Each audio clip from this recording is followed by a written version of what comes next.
Velkommen til Dilemma, programmet som handler om ungdommer i vanskelige situasjoner. Kveldens episode: Skal jeg sladre? Det var dritkult på Digimon i går. Ble det også? Ja, det var bra det. Men vi må komme oss hjem og gjøre lekser. Hei, se der ja. Bilen til læreren. Ja, og hva så da? Nei, du vet, jeg kunne jo finne en stein og... Jeg tror ikke det er noen god idé.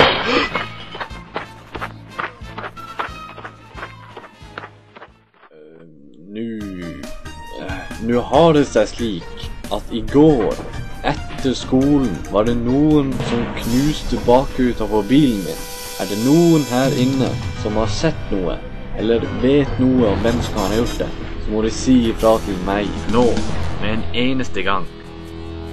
Å nei, hva gjør jeg nå?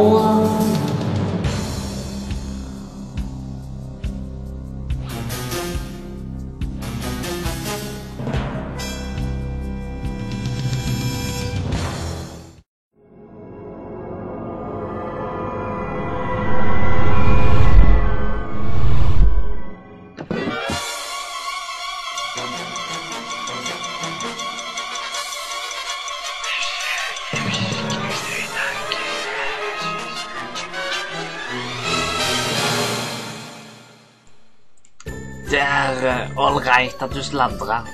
Altså, jeg fortjente det jo på en måte. Jeg skulle aldri gjøre noe sånt igjen. For vi er venner, du og jeg. For alltid. Ja, det er vi. For alltid. Når du enn er god, er allting godt. Og ekte vennskap overvinner det meste. Fortsettelse følger.